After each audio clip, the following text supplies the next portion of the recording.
Hello and welcome.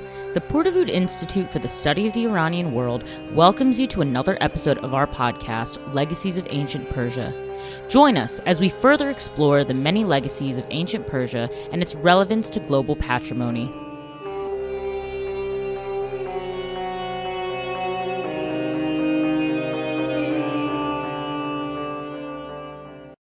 Hello, everyone, and welcome to another episode of Legacies of Ancient Persia. This week, our guest is Dr. Jonathan Winnerman, an Egyptologist and academic administrator in ancient studies at UCLA. In this episode, we discuss exploring aspects of sacred kingship in New Kingdom Egypt, the importance of studying Hibis Temple to understand Persian-Egyptian kingship, and his work with UCLA's Global Antiquity Initiative and how it can provide a forum for the study of antiquity in a wider global context. We hope you enjoyed this episode, and if you like what you hear, please give our show a 5-star rating and review us on Apple or Spotify. Okay, well, thanks for joining me today, Jonathan. I'm really excited to get into this conversation. And so the first thing I want to ask you is, how did you get into the field of Egyptology, as you are an Egyptologist? Hi, Lexi. Thanks so much for having me. Always a pleasure to chat. So the question was, how did I first get into Egyptology? And I was kind of, one of these nerdy kids that was always into Egyptology and ancient worlds, very, very early in my childhood. And then how I got into Egyptology was, I think, I was always attracted to the interplay of text and aesthetics. So in terms of, like when I was kind of studying as an undergrad, I kind of wanted to be an archaeologist more generally. But I really was drawn to Egyptology because you could you could do textual studies and also do art historical studies. And it seemed to me that there is kind of a balance between the availability of sources. So again, and there was also the nature of the hieroglyphic writing system implied to some extent this interplay between visual and literary cultures. And so I think I was very, very drawn to that. I think I was also very drawn to the fact that ancient Egypt, in kind of other aspects of the ancient world and still even today in academia, kind of has this kind of it finds itself in a weird liminal space almost. So for example, if you're going to go and see Egyptian collections in a museum, are you going to the art museum or are you going to the natural history museum? And of course, there are big value judgments attached to where these objects are located. And with Egypt, you'll find it in both places. So again, it's basically Egypt, even when you look again at classical authors are looking at ancient Egypt, which by the time that they're writing was an incredibly old, established, intricate civilization and culture, and basically looking at Egypt and saying, it's the foundation of it's a foundation of us and everything who we are and all that we believe in. And it's also entirely different from us. So it's like, how does something get to be both like exactly like us and opposite day at the exact same time? So I think that was essentially how I got initially interested into ancient Egypt in an academic setting. And then in graduate school, I kind of fell in love with the ancient Egyptian language and the hieroglyphic writing system. And that kind of has continued to inform my research even to this day. That's awesome. And for people who are not familiar with you or your research, can you tell us what period of ancient Egyptian history is really your hotspot? So I'd say my hotspot is probably the New Kingdom, which is chronologically around, let's say, 1600 through 1100 BCE. But the way that Egyptian sources are kind of related for us, if you look at New Kingdom temples, usually things are pretty formulaic. And it's only later that you kind of get texts talking more in depth about items of religious and theological concern. And a lot of these, even though they might be from, the 7th century BCE or the 5th century BCE, or even like the 1st century BCE, or even the first few centuries CE, a lot of times we can tell that these ideas, maybe if they were not entirely expressed in the same way, were still operating back then. And so it's really important in my field to be familiar with these later texts because you basically have to, if you're going to study Egyptian religion, to some extent, you have to do it from a diachronic perspective. So I'd say all in told, my interest span from around 1600 BCE all the way until maybe like 400 CE. And going a little deeper for listeners, I think it's one of the probably one of two most popular sort of time periods for the study of ancient because I feel like it's either New Kingdom because it's all, the greatest pharaohs, right? And then it's like Old Kingdom because people like pyramids and obelisks. You know what's funny? I feel like it's either new because you'd expect that more people would look at the Old Kingdom and more people would be really passionate about the Old Kingdom. But in my experience, it's actually kind of difficult to find people that specialize in the Old Kingdom. There are thankfully a few scholars of kind of my generation and again the generation above me that are real kind of like solid Old Kingdom people. But I think in general the Old Kingdom is hard to really dive into because if you're going to approach it from a philological perspective, you basically have tomb scenes, pyramid texts, and some papyri. And the papyri are all kind of administrative. And the tomb scenes are basically labels. So they're not going to really give you theological texts. They're not going to give you hymns or anything like that. They're going to, talk about, they're going to be really interesting depictions of daily life. So then a lot of the people that do Old Kingdom also have to do it from a real archaeological perspective. And yeah, there're just fewer people that you'd find doing the Old Kingdom than one might expect. Instead, what I've found in my personal experience is that a lot of people work on the late period, but this is understandable because if you're working on the late period, then you could work on it from, say, the perspective of, being a classicist that's also interested in Ptolemaic or Greco-Roman Egypt. You could work on it from the perspective of, I don't know, even like a Hellenistic scholar who's looking at larger interactions across, the former territory of Alexander of Macedon. You could look at it as a kind of someone that's looking at Roman imperialism and subaltern populations. Or you could even look at it, for example, as, someone that's maybe interested in Achaemenid Persia and their imperial system. So there's a lot of different ways of, I think that's why the later periods are so popular in my experience is because you can approach it from such different starting points. Yeah, well, I have already spoken with our mutual colleague, obviously, Dr. Mercer Stevens, and everyone should go check that episode out. We get more into late period things, but just bouncing off what you said, okay, so late period we've established as it's interdisciplinary. You can approach it from many different ways. So for you, a bit earlier, well, yes, earlier in time, right? What did intercultural relations look like during the New Kingdom, since you're a bit earlier in time? What was happening around for a non-Egyptologist? I'm sure things were happening, but I'm not sure exactly what was happening. I'm a classicist, man, so I'm just like I do 400 and 500, maybe even 300. So I don't know what's happening in the world. Please tell us what was happening in the world. Yeah, well, it's funny. Things were indeed happening, though I want to clarify because now, actually, that I think of it, the reason that I've specialized in the New Kingdom is not necessarily because it's the period of Egyptian history that I think is the most fascinating, but because the topic that I study is Egyptian kingship. And essentially, when I first got into this topic, the theory that I was largely responding to was based on New Kingdom evidence. So it was because of my desire to engage with these larger issues that were focused in the New Kingdom that initially brought me to the New Kingdom.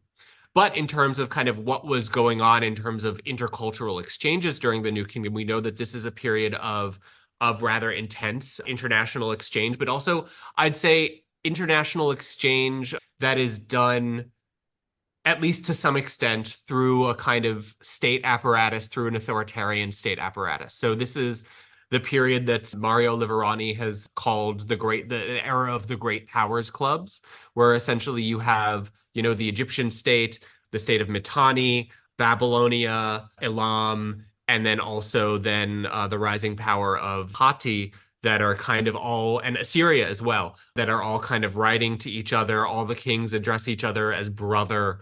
kind of a very, it almost gives like World War One vibes in a way. So we know that there is a kind of a large state-sponsored network of exchange and interconnection and communication going on. A lot of times this is characterized again by the exchange of women. So looking again at like, kind of a patriarchal system where women are used as goods to keep the peace. And so you'll have women imported into Egypt as wives from Mitanni, from Hatti. Interestingly, the Egyptians make it a point to say that we do not send women. We do not send our women out. We only receive and take women in. And then, of course, at the same time, we have the network of trade and interconnections that was dominant that characterized the Nile Valley and Western Asia, even since the early dynastic period. In the New Kingdom, I'd say you also not that this was unique, but you also have an intensification of interactions with Nubia and an intensification because this has now become a full-on domination. So it's no longer that there's a Nubian kind of power player that is interacting with the Egyptian state. It's that the Egyptian state has, through an imperial program, gone in to dominate these people in these areas, especially the area of Lower Nubia. As far south as I'd say Fifth Cataract and Jebel Barkal becomes a really big temple complex during this period. Of course, this will then be, and you can see again how especially if we're talking about in kind of succession of empires, you see how you kind of start off with a centralized state that then kind of it wants to expand, but then by expanding, it stimulates these areas which are on its periphery, but then these kind of these become their own centers. Not that Nubia was not previously its own center, but it becomes its own center again in a way that in the 25th dynasty will eventually dominate ancient Egypt. Hmm. It's such a fascinating time period. I mean, you have so many things happening, and it's as we see in history, as certain kingdoms fall, then they get subsumed and sort of gobbled up, and then they just become a bigger entity. But I often don't take the time to remember, like, these were pretty split. So forgive me, I'm doing it on the fly, and dates can sometimes be very challenging because there's a lot of them to remember. But if I'm even decently halfway okay with a timeline. So I know the Elamites from previous conversations with people like our colleague Dan Potts, who studies the Elamites. If I remember, I mean, as the original sort of occupants of the Persian plateau. I mean, but they didn't fall until like 600. I feel like it's the 600s. Oh gosh, maybe I'll edit that out later if I'm very off. But just on the off chance that I am not wrong, the period you study is a lot before the fall of Elam. So is there a lot of evidence for relations between the Elamites and the Egyptians during this period, or is it still like that's a long time? Not really. I'm gonna probably not that I really know of. So the interactions that I know of between Egypt and its neighbors are more Hatti, Mitanni. I think occasionally Babylon is also on the list. I'm not sure if there's any direct communication between Egypt and the Elamite king. What is really interesting is that even though we don't have maybe direct relationships between the Egyptian king and the Elamite king, we do have a stela that's recorded in at least two copies that I know of that was composed probably somewhat later, but is set in the reign of Ramses II, called the Bentresh stela. And this basically talks about how the Egyptians lend this kind of statue of a god out to this area called Bakhtan, which is probably people are speculating to be Bactria. And so this is interesting because it's not a movement of a letter or a good, but it's a movement of a god. And then it's basically the god being sent to cure, I believe it's a princess that is suffering from an illness, but then they don't want to send the god back. And then the god eventually does get sent back. But so we know that, yeah, it's hard to say whether the Egyptians are really having regular interactions and regular official interactions, but certainly we know of goods coming into the Egyptian state from many of the territories that would later be controlled by the Achaemenid Empire. But again, I don't know if we have any direct kind of peer polity, I guess would be the term, interaction. Yeah, well, and then, even as many things go in the ancient world, right? Sometimes there might have been evidence once, but it's destroyed. And so, we will never know about it, but, doesn't mean it didn't happen. But And also, like, let's also acknowledge that our evidence from these is largely based on the Amarna letters. So these are a group of cuneiform tablets that are found at the city of Amarna in Egypt from essentially the reign of two kings, Amenhotep III and then Akhenaten. And these were left behind, presumably because they were thought to be, maybe an archive that was not worth consulting anymore, or maybe the archive had been transferred to a system of documentation that was in Egyptian, so that it could be kind of, archived in a more properly Egyptian way, and so the tablets were left behind. So this is really only a very, very small snapshot of what must have been going on at the time. Yeah, for sure. Well, thank you for bringing up the Amarna letters, but also thank you for just bringing up this period because I feel like maybe for non-specialists and people who just have a general interest in this time period, I feel like I hear, and again, I'm outside of your field, so maybe I'm a little more apt to ask just because I'm still sort of in adjacent academic circles on like potentially someone just from the general public, but yeah, the Amarna period comes up a lot, right? And so I think even I'm asked just as a general historian, like, oh, so do you know anything about that? That's like that one crazy king who did the weird thing, right? So just for our audience who may be curious because they say, oh, we have an Egyptologist and he does New Kingdom, maybe we'll learn something. So is there anything that you've learned from studying this period that you find particularly interesting? Or, I mean, I guess what's your quick take on why this even happened? So my quick take on the Amarna period is that I was someone that found this period really interesting early in my graduate career. And then very quickly, I learned that this is a topic that people have very, very strong feelings about. Because the first conference I ever presented a paper at was an Amarna paper, and I got essentially screamed at by a member of the audience in the Q&A and berated for, basically someone having a very strong, and I think this was just a kind of like local enthusiast. This was not, a professor or anyone that kind of, I'd been reading at the time at least, so I don't really know who it was. But yeah, this experience, and especially as like, a very nervous 24-year-old presenting at my first academic conference, this experience convinced me to set aside the Amarna period for quite some time. And it is only, I'd say, at this very moment that I'm getting back into it because of the questions that I'm now asking with my current research. Well, I don't think anyone would blame you for wanting to sort of step back out of the spotlight because, yeah, people have opinions. I've definitely learned whether they're in the field or not in the field, they have opinions. It's wild. So you mentioned some of your current research for getting back into it, but also I know that you've been doing some great work, sort of, kind of dipping in and out of different topics here at UCLA. You presented at one of our conferences last year. So just to like update people on, okay, this is cool. So you worked on certain things while you were in grad school. So can you give people an update of, so what are you doing now? And also, what on earth cool Egyptian things relate to Persia that would allow you to present at a conference that we hosted?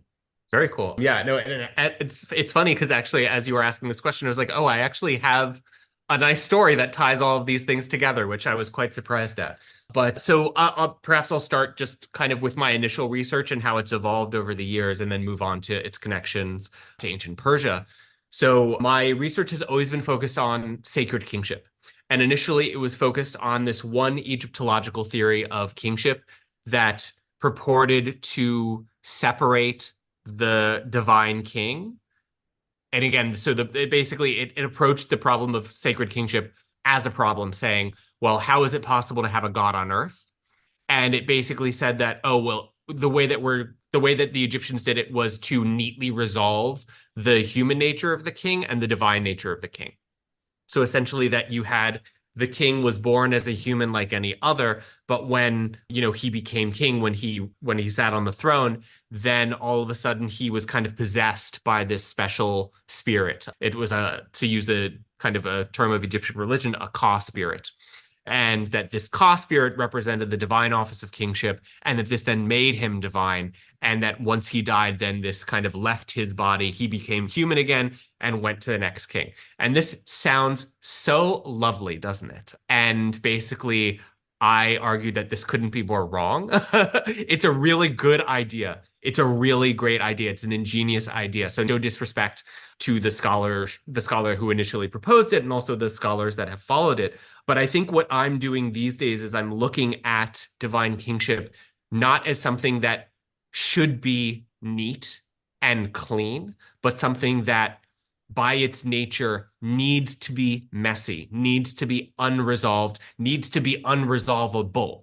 Because if it is unresolvable, then it is impossible to deconstruct that king's divine powers, to take away the religious aspect of him and then treat him as a king like any other, or as a human like any other. But if his power and if his divinity cannot neatly be separated out from his humanity, then that does something very important, because that ensures it that he cannot be brought down to earth. So in kind of the modern, I always kind of say that in the modern political equivalent is kind of saying one thing but doing another. So it's like, the kings like say that they're divine, but then they're also not divine, or then in certain contexts they're human, or then they're the son of God. So they have all of these different approaches to kingship that they can quite fluidly circle through, or even use all at once to kind of try to capture the totality of their powers, both on earth and, shall we say, in heaven, something like that.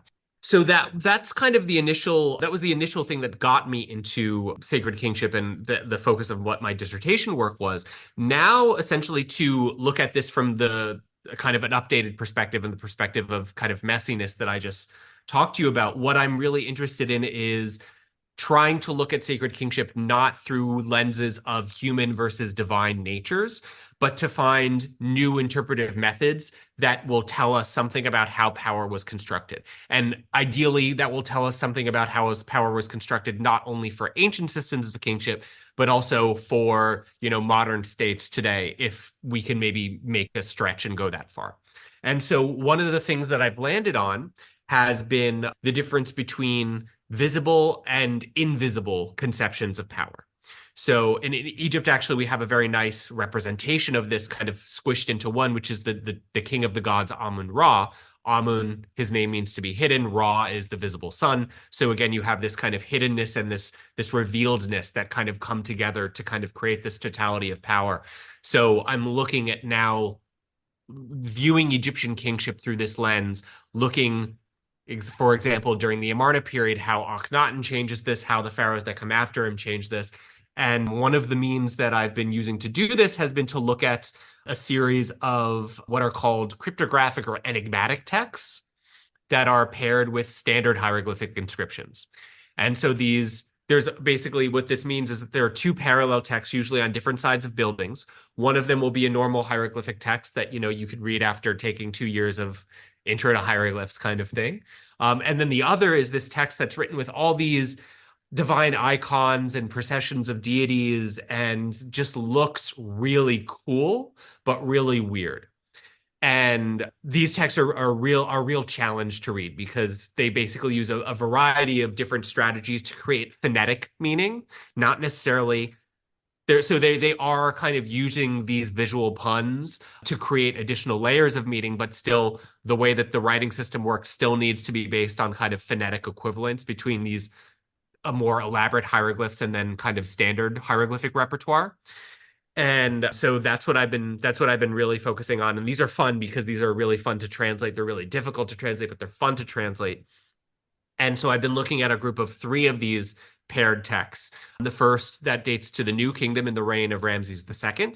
The next that dates to the reign of Penujim, who was a high priest after the end of the New Kingdom in around, let's say, 1050 BCE.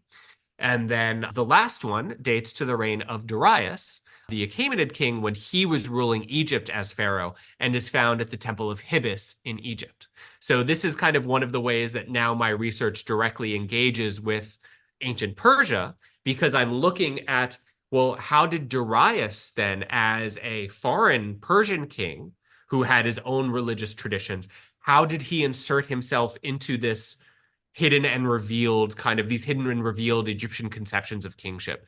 Did he do it in a way that was purely Egyptian? Did he do it in a way that kind of also had meaning for a Persian audience? And these are really interesting questions and questions that I don't necessarily have answers to. And thankfully, I'm fortunate to work with many Achaemenid scholars and scholars of ancient Iran who can have, help me kind of parse out these questions from the Iranian side. But yeah, it's really, so I don't have firm conclusions yet, but I have some interesting thoughts, and I'm noticing some interesting patterns that I'm looking to pursue. I think we're all going to be very interested to hear if, when, et cetera, you have maybe something to reveal to us, right? Well, it's less of a revelation, again, to use the dichotomies again, but it's more of it's more it has more to do with, again, so you asked why I was presenting at one of your Achaemenid workshops, and because the title of that workshop basically was Identity, Alterity, and the Imperial Impress. And these are exactly the questions that I'm interested in looking at. Like, how was the Persian identity of Darius negotiated in an Egyptian setting? Was he treated as purely Egyptian, or was there a degree of alterity? And then, based on these two factors coming together, how what did how did the Persian Empire as a whole, what kind of imperial authority did it exert on the traditions, and particularly the religious traditions of the areas of the world that it conquered, particularly at the site of Hibis in Egypt in the middle of the Western Desert, which was probably the end of the world, if you can imagine it from a Persian perspective, and even from an Egyptian perspective to some degree, the end of the East-West world that then, he builds this huge temple at. And so, why would he do that? Well, I was gonna say that leads perfectly because for I think people who are not familiar with the ins and outs, Hibis Temple is just not something that is like in our everyday vocabulary that we'll throw around like Tutankhamun. And so for those of us outside of either Achaemenid studies or Egyptology, can you tell us, was Hibis intended to be sort of a big, very important site? Was it kind of just a random site that we've found now with all the new research that's going on? Like, how important is this temple? It seems that at the time of its founding, it was extremely important. And it seems to have been a concerted effort and collaboration between Persian authorities and the Theban priesthood, which was one of the most powerful priesthoods at the time.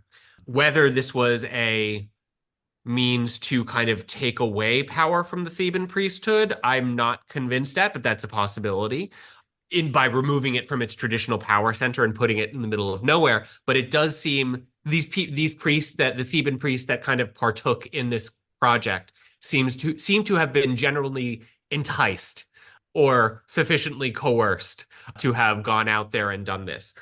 I think now we're getting into larger uncertainties, though, into kind of, we certainly know that the temple remained important after the reign of Darius. So, for example, there was a major addition to the temple during the reign of Nectanebo. I think it was Nectanebo the first, but it could have been the second. I don't remember offhand. I think it was actually maybe Nectanebo the second. I don't remember, because the Nectanebos have, I'm trying to picture the cartouche in my head, because the Nectanebos have, even though they're both Nectanebo in Greek, in the Egyptian sources, they're very different. Nacht Nebef and Nacht Horeb. I feel like it's Nacht Horeb for some reason, but I could be wrong. But so we know that this was certainly an important site in the years to come. One of the interesting debates that's currently going on now is the date, because of course, this wasn't just a temple and then that was it, and then there was nothing around it. They obviously had to create some sort of infrastructure and to make the desert essentially bloom around the temple so that they could, support it.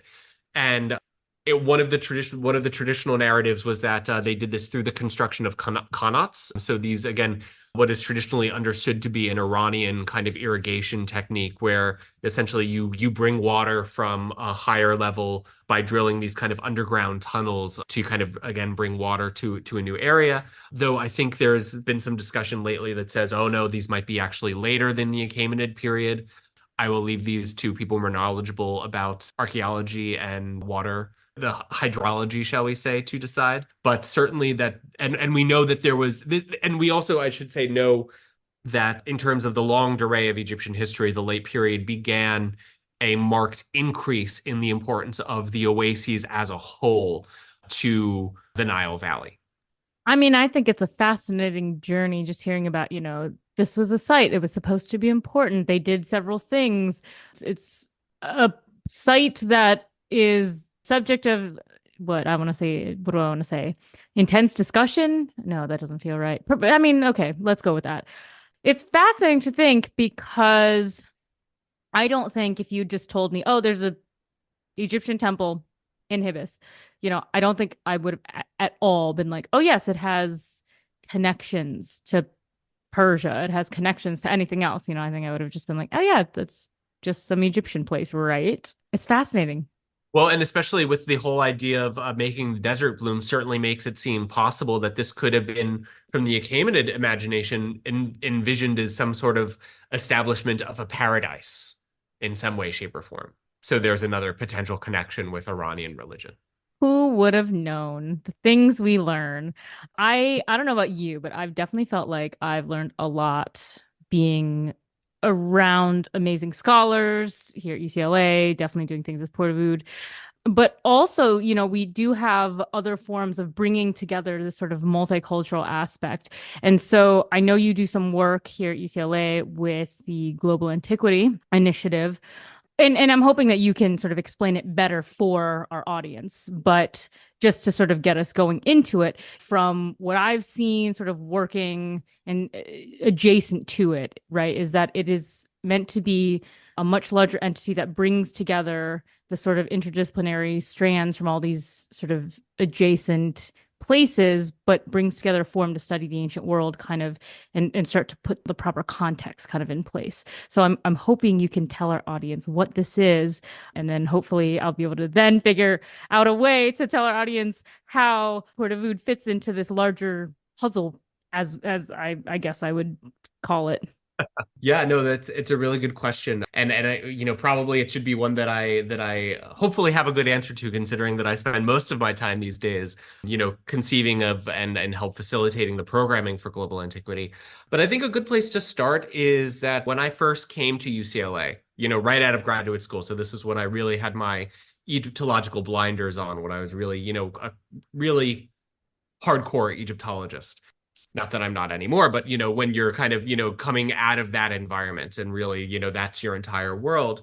One of the things that I really admired about the Portavood Institute was that the talks and the programming that they would support were not essentially very narrow in scope, that they were very broad, and they tried to take a entangled vision of what the ancient Persian world was. So, you might find talks on, of course, like Persepolis, but then and the Persepolis fortification project. But then you'd also find talks on kind of Anatolia or ancient Judaism or even kind of aspects of classical literature. And it was all about kind of not just Persia as a defined, discrete, and bounded region, but about Persia as a center from which different lines of thought, different networks of interaction of both intellectual and economic and physical exchange were brokered and extended from. And that there's really kind of no distinction of where Persia ended and other areas of the ancient world begun. Like there was no concrete border, for example, where you'd move across one line as one does now across borders, or as certain political factions of our country would like to think that crossing a border should be. This was simply not the way that boundaries worked. And so I was really intrigued by that. And I found that kind of produced this very interdisciplinary discussion, which shed light on both fields. So it would shed light on whatever field was interacting with kind of ancient Iran, and then it would shed light on the field of ancient Iran as well. And so I think that there was a lot of interest in this and a lot of interest in this kind of interdisciplinary work. But of course, rightly so, the Portavood Institute is grounded in a Persian focus. But I think there was also, as kind of these conversations continued to develop, there was an effort to think a bit more broadly about how the work that was currently being championed by the Portavood Institute, for example, might also apply to other areas of the ancient world. And then might scholars that are working, for example, in the Americas or in East Asia, would these scholars be interested in kind of holding similar discussions on, again, not kind of the distinction of ancient cultures, but on their interconnectivities and on their entanglements. And so this kind of facilitated the initial discussions, which eventually led to what is now called global antiquity, which currently, we are representing faculty from across the humanities and some in the social sciences as well. And really what we strive to do is to look at the world as a single and look at all of human experience as a single connected expanse. So on the one hand, this encompasses entanglement. So again, like we were just talking about between, say, Persia and the West, or Persia and the classical world, where there's actual interactions and goods are moving and traveling and people are communicating, but also to kind of think more about kind of connectivity and commonality where maybe entanglements did not exist. So let's think, for example, of connections between ancient Egypt and the ancient Maya world. For example, the way that they both use kind of visual hieroglyphic writing systems. And so there's a lot of interesting work to be done there, which again, not that we're saying in such cases that there was direct contact. Certainly, there probably almost certainly was not. But what we're saying is that people conceived of their realities in somewhat different ways. And in that way, I think it's a good way to look at kind of the ancient worlds, to again decenter the ancient world, so to not take the ancient world narrowly as a kind of Mediterranean-centric view. And again, this is predominantly what is the result of, or kind of less politely, what might be termed white-facing antiquity, but to look at the ancient world from a more inclusive and diverse perspective, and to broaden it to ancient worlds where each community is central and not on there's no community that's peripheral. Essentially every community is central.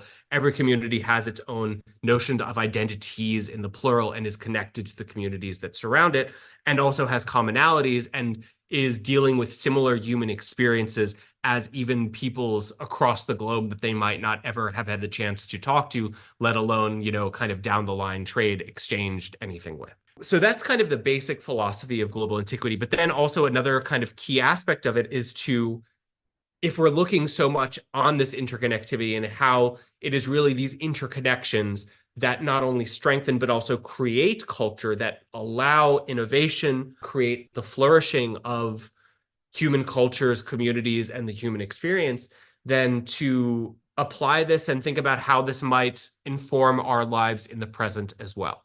So to kind of look at antiquity as something that can be made political, that we can find inspiration for in the present, that we can find hope for in the present, and that it's not all about this kind of dark world of collapse or borders or walls going up, but it's also that human society and human life has always been characterized by exchange, interconnectivity, and kind of a mutual understanding.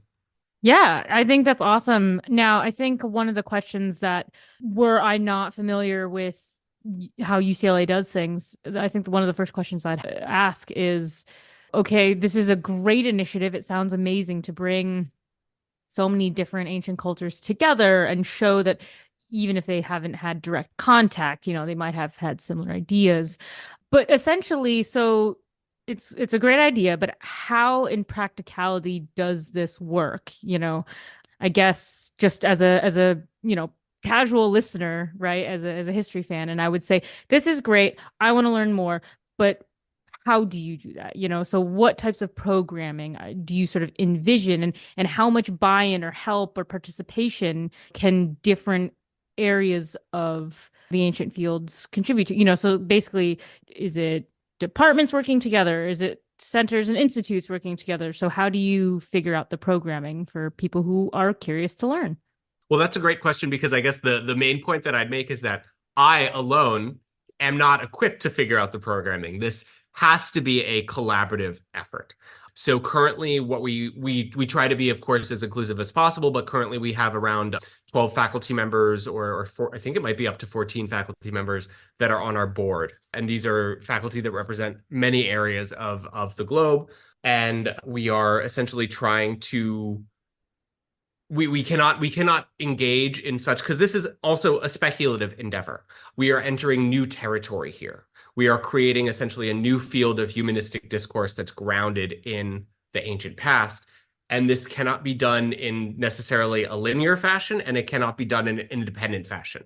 It must be done in dialogue, not only with our colleagues from around the world. So this includes colleagues working in areas of the globe where, maybe the ancient is a problematic term, where maybe ancient cultures have been erased by colonialism or racism, and how then do we go about recovering an ancient past that might not conform to the traditional chronology of a kind of Eurocentric ancient world, but still must be included. And it is still important for, again, foundational aspects of identity in the present. So that's one aspect. Another is that this conversation of kind of what global antiquity is should also be realized in terms of dialogues with non-academics. This includes, for our purposes, of course, students at UCLA. So how do students feel that ancient worlds, however defined, might be relative to their experiences in the present? How does this continue to inform and be foundational for their understanding? And in this way, it's kind of like I'm reminded of the meme or whatever it was, the kind of, yeah, I guess it was a meme that came out a few months ago that was like, how often do you think about ancient Rome? So like this is like a kind of a central question of like, why are we asking this question and what does it mean? And what do different answers kind of tell us? And why might be, and again, not that there's kind of one answer here, but there is a plethora of answers, and that each is interesting and really worthy of study. The other thing that we're trying to do is to kind of examine these questions in dialogue with members of the local communities. So how are ancient worlds relevant for, the people as a whole living in Southern California, living in Los Angeles at the moment? And these are difficult questions, and of course, they're complex and they're very large questions. So the dialogue is still ongoing. But what global antiquity really does is it provides a arena in which to bring together all of the people that are interested in potentially having these questions, and kind of not take the lead, but provide a venue in which such conversations and kind of such visions of and philosophies of ancient worlds can be realized. I mean, I think it's a fascinating and a wonderful idea. And I think that what you're doing here at UCLA could be a blueprint for other universities, which would be really, really cool to see. Now, the one thing I will say, though, is that based on kind of how it's currently conceived, it seems like it does still have to be something that I don't know how it would fit outside of the academic context at a university. But, I think there would be an appetite for this definitely outside of academia as well. Do you envision there would be a way possibly in the future to do the same kind of thing, but definitely for a general public that is not, that is not connected to having to have so much academic buy-in? I mean, it's kind of just one of those, this is great. And we have the resources at universities to do this, to bring people together, because all the scholars are here and students are here and contributing. But if I'm a random person who likes to watch history videos on YouTube and I'm like, I want to learn more about how all these things are related, unless I go to a university, I would find that a bit hard. So, do you foresee there being a way to sort of bring it outside of a university setting? Yeah, I mean, so we have a few things in the works that I might not want to comment on because they're essentially grant projects that are under review. So hopefully I'll be able to tell you more maybe in a year or two, but should probably leave it at that for now. The other thing that we kind of are having conversations about is maybe doing something like, I don't know, maybe a podcast as just kind of a basic kind of platform, or a platform to kind of introduce this philosophy to maybe members of the community who are interested. And again, by anchoring it in traditional discussions or traditional points of interest focused on ancient worlds. So, to kind of bring people in through pyramids, but then show also that pyramids are not necessarily just, we should be thinking of pyramids more than just these like very impressive, pretty monuments. That pyramids represent kind of this whole, not only like are they incredible engineering achievements that were not just conceived of by the pharaoh that built them. They were logistical achievements that, again, were not just conceived of by the pharaoh that built them. They were social achievements that were realized by members of the population that were sometimes coercively, convinced, shall we say, to participate or to give their labor. And then they're also, very effective weapons of the mind that kind of, reach across millennia to continue to influence us and provide power even today.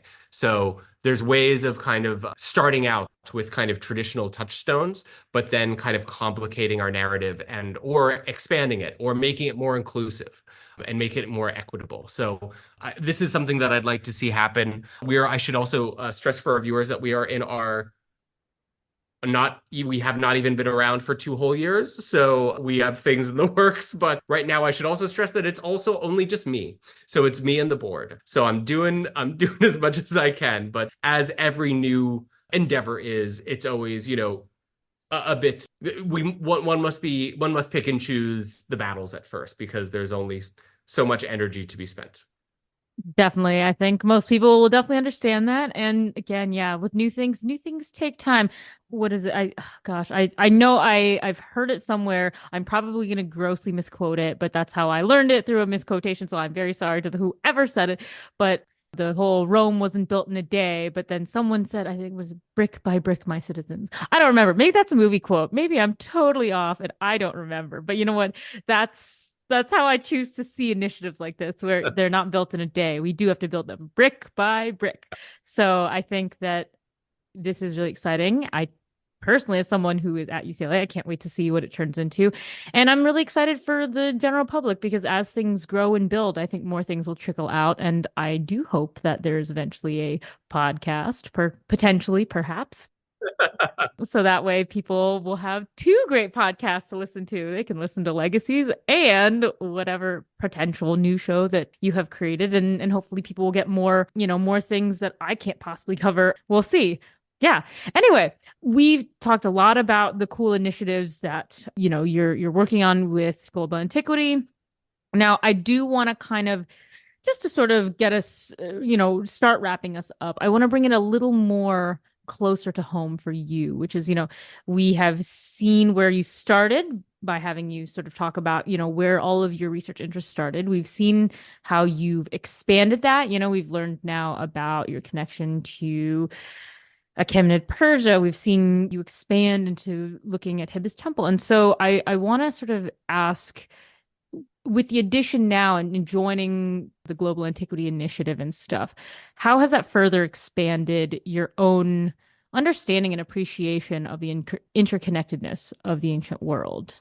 It really has greatly expanded it to a degree that I did not expect.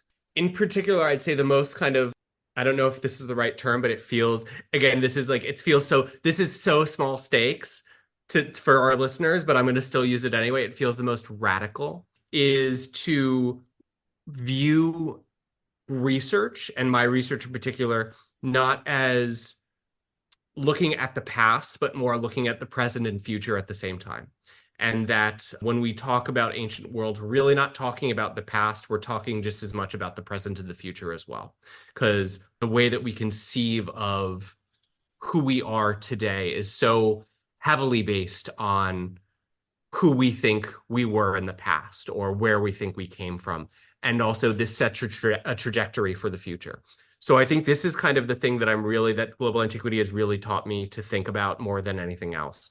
And some of these conversations have come up as a result of, conversations or some of these ideas have come up with conversations with colleagues and more senior professors and mentors, and others have come up in conversations with students.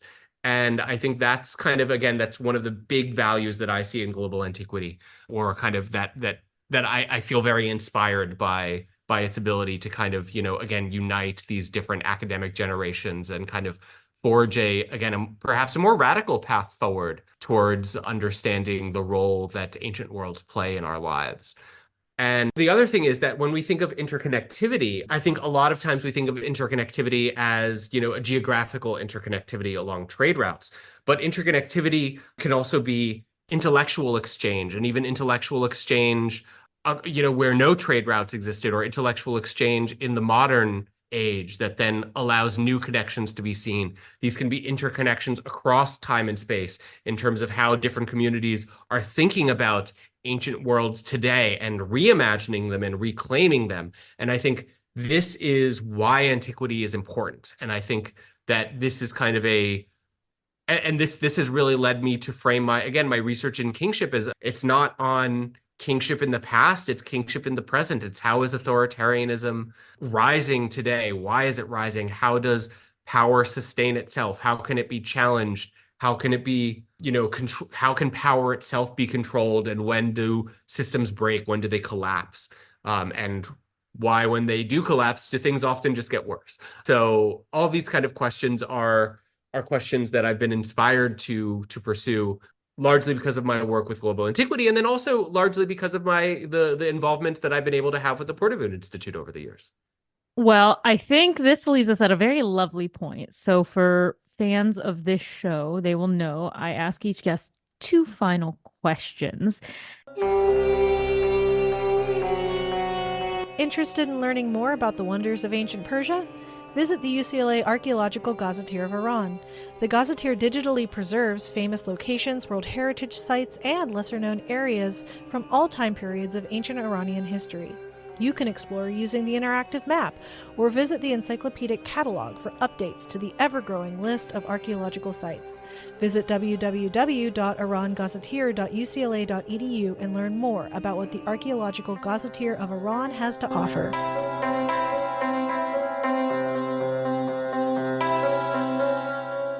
And you couldn't have set us up better. So, from everything you've learned in your experience working both with us at Portavoon, doing things for GA, the first of these questions is, what do you think is the greatest legacy left to us from ancient Persia? Oh, that's a very difficult question. I think the greatest legacy that is left to us from ancient Persia concerns questions surrounding the imposition of power and kind of what does an imperial system constitute and what makes it persuasive. And I think this is especially true when you compare the Persian Empire to the Assyrian Empire, when it actually, I think, became, because I think there's a transition from a hegemony to an empire. And it seems that even the way that this Assyrian Empire is remembered seems to be one of great fear, and that this really was an empire that was characterized by terror more than anything else. And whereas the legacy of ancient Persia seems to be much more complex, it seems to be much more based on persuasion. Also, of course, opposition, when we think about kind of the way that Persia is framed of in the Western imagination, it's also often one of an opposite. So it's kind of a contrast. But if you look more historically, I think that it's more of a contrast in its similarity than of its difference. And especially you see this kind of in the later Iranian ancient empires, where you kind of have Rome competing with its Eastern Iranian counterpart, not necessarily as the opposites, but as both claiming to be the true inheritors of the imperial mandate, of the imperial legacy. And so I think what's really the biggest legacy of ancient Persia for me is, again, this question of imperial rule, in that it strives to create this sense of harmony between its subjects while subsuming them and dominating them, but also in a very beneficent way, and dealing with all the complexities and contradictions that those statements and those questions entail. Yeah, well, luckily, this question is not meant to be easy, because I know there are many different legacies that certainly we've gained or been passed down. So I don't know if the second question will be any easier for you, but let's see. So the second one really is, what would be, in your opinion, the best legacy that we ourselves can leave for future students of Iranian studies? Mm. I think the best legacy is inclusivity. And again, I'm going to kind of mimic here or repeat a lot of the themes of global antiquity, but it would be to view ancient Persia not in isolation, but as part of a larger global network, and not necessarily as the initiator of this global network, maybe the intensifier of pre-existing relationships, but to look at it out of isolation. And that a lot of times this will mean drawing connections between Persia, ancient Persia, maybe modern Persia, maybe areas of the world that it was not interacting with, to draw connections between ancient Persia and one's own life, and to make ancient Persia come alive in that way, and to also be welcoming of anyone's imagination of ancient Persia. Again, as long as it's not crazy or offensive in kind of, kind of the ways that one would imagine potentially. But to again, yeah, think of it not as a closed system, but as a kind of as a global network, and an inclusive global network, and what approaching this ancient culture from this perspective could mean for us today. Well, I think that's absolutely lovely, because who doesn't love inclusivity and providing a space for ideas, and ideas that are not afraid to be outside of the box? That's a great legacy we can leave. I'd say actually a lot of people are very afraid of that and don't like it. So it's a more radical statement than one would think. I know, sadly. So I do hope that, as new generations of scholars come, they are definitely more open-minded, because I think that would do wonders for both this field and others. And speaking of the classicists, definitely, please come be inclusive. Change my field. So thanks so much, Jonathan. It's been so fun to talk to you. And I hope our listeners really sort of learned a little bit about you, about your research, how everything is sort of interconnected in the many different ways we've established that could mean. And I hope that they're excited about everything in the future for global antiquity, and for more things that Port of Oud will do to sort of be a small piece of the larger puzzle.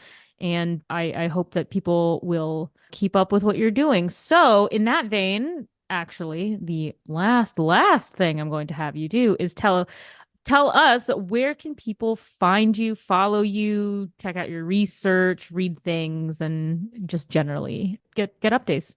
Yeah. Well, first, let me say thank you, Lexi. It's been such a lovely conversation, and thanks for having me. I always love our chats. So I have to promote the Global Antiquity website, which is Global Antiquity no space.ucla.edu. You can also contact me at my UCLA email address, which is jwinnerm@ucla.edu. I don't have social media usually because it is not my path to happiness. So no X feed, no Instagram, nothing like that. But yeah, I feel free to shoot me an email if you have any questions. I know we didn't really get into too much hardcore Egypt stuff, but I'm always happy to answer Egypt questions. So yeah, I usually try to respond to emails in 24 hours. So, well, you know what? I think that that's a brilliant life choice to stay off all the socials, because it truly sometimes really feels healthier. So, yes, definitely. Then, if you want to see all the cool work that Jonathan is doing, definitely check out Global Antiquity. You have an academia page. I do, but I don't actually post anything on there, just because, again, I'm always very wary of angering publishers, because I know there's all these every time I publish an article, there's always a contract that you need to sign that says it can go up in academia at this time, and then I always forget about what that actually was, and then figure that it's not worth going back to. But you can find an article of mine in a JNES, I think it's 80 maybe, for the volume of the Journal of Near Eastern Studies from 2021. I believe it's issue 1 from that year. And then I will also have an article coming out in a forthcoming volume for my dissertation advisor's Festschrift. So I encourage you, his name was Robert Rittner, so I encourage you, if you're interested, especially in the cryptographic text, to look that volume up. It will be available for free download on the website of the Institute for the Study of Ancient Cultures based in Chicago. Great. Well, I will see how much of that will let me link things to free places and see if people can read them. If not, I'm very sorry. You might have to find access a different way, but we will try to link as many things as we can so you can read some research and generally follow along as best you can. So thank you. And I hopefully will be speaking with you soon. I'm sure we will. Thank you, Lexi.